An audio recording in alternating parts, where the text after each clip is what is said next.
Okay, welcome to topic 4. Today, this topic we're going to talk about scientific notation.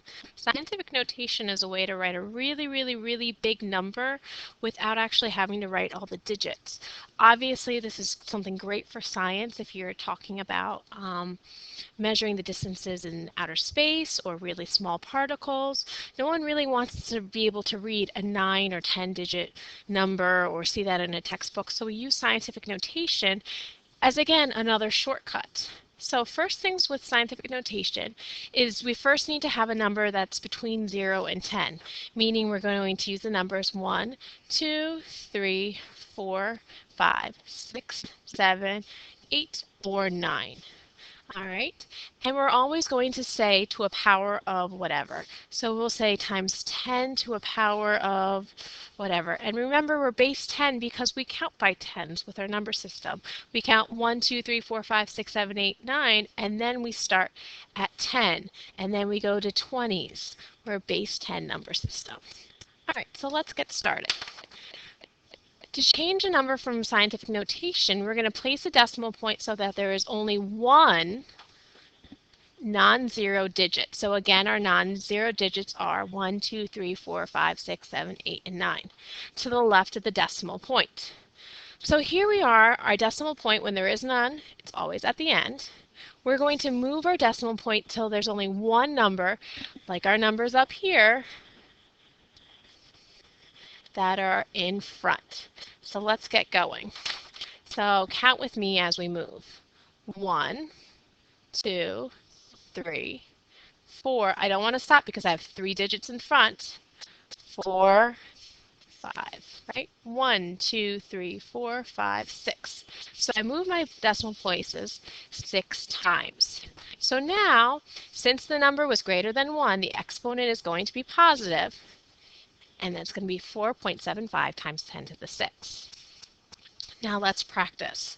Again, my decimal point's right here, and we're going to move it to the left, so there's only one number, so that's one move. That's 2, so it'd be 3.2 times 10 to the second power. Again, we're going to have the number, the decimal point's right here, and we're going to count 1, 2, 3, 4, 5. So it'd be 4.57 times 10 to the fifth power.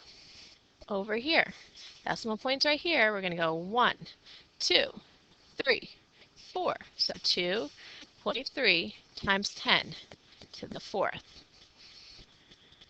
Over here, decimal points at the end of the number, and we're going to count. 1, 2, 3, 4, 5, 6, 7. So 3.211 times 10 to the 7th.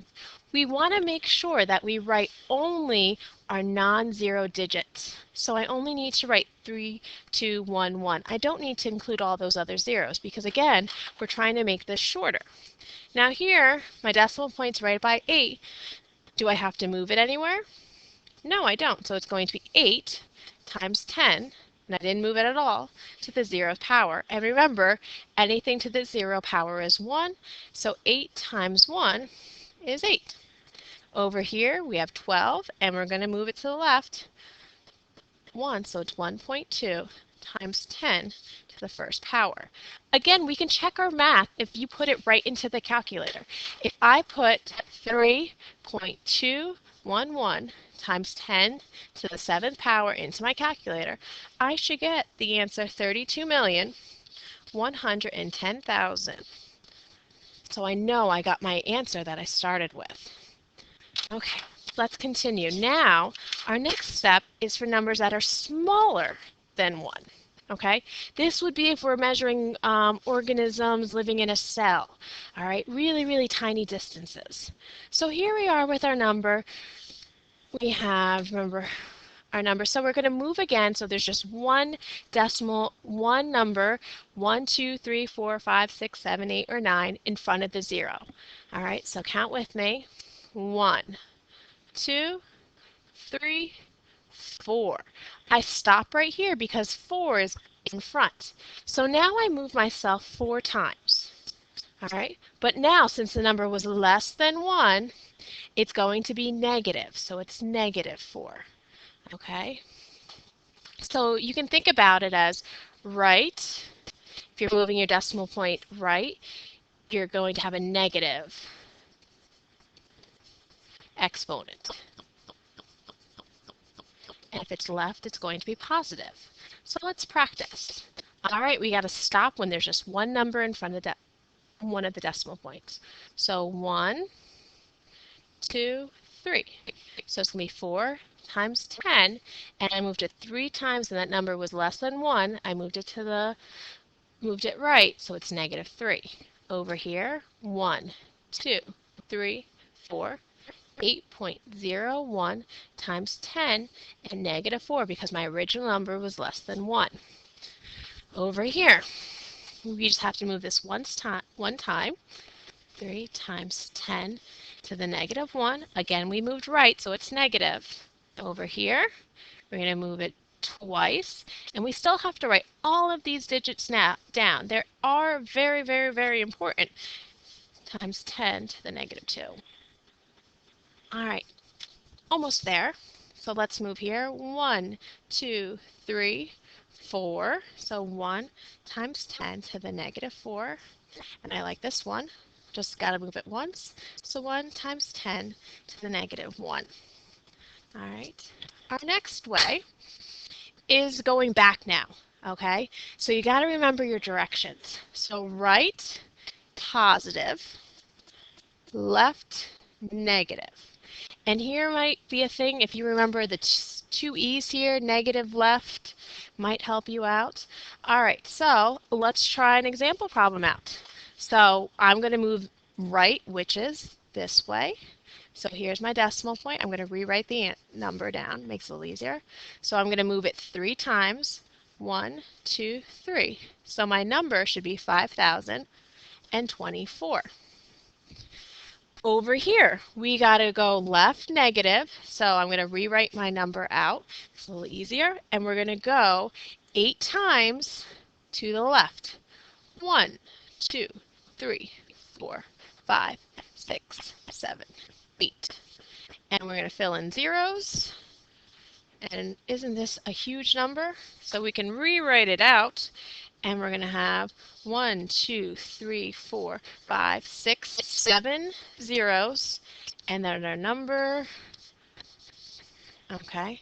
It might be easy if you think about I'm moving 8 times. I already moved once to get in front of the number. So that's meaning I have 7 more zeros to put in front.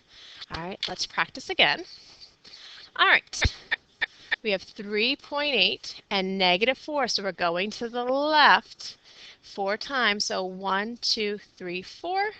So my number is 0.00038. Okay.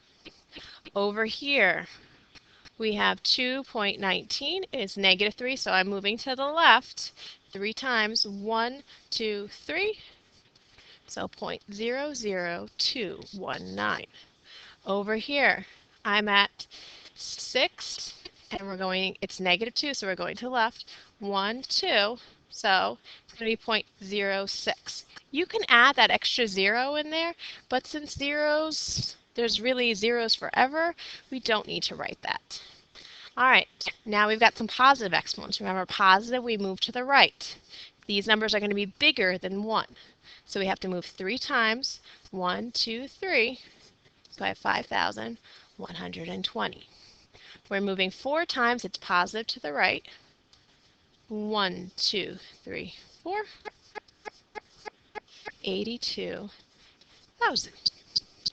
And we're going to move this twice. 1, 2. So 500.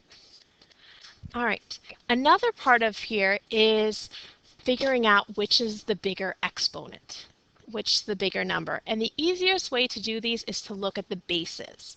All right. So to summarize, to look for the largest exponent, your first step is to look at the exponent. Okay. Then you look at the base. And this is all for comparing exponents. So if we look right here, we want to look for the one with the largest base, or my largest exponent, sorry, which is 4. So I know this one has to be the largest. If we look next, it would be over here with to the third and then to the second. All right, now our smallest one is going to be our number that's furthest away from 0. And remember, -4 is going to be the smallest. Okay, so let's say this one both were to the -3rd power. All right, you want to look to see which the smaller one is. 2.19 smaller or 6? Of course, 2.19 would be smaller if they had the same exponent. All right, your next step is you're going to look at your summary, write down any questions, and then fill in your practice problems. Good luck.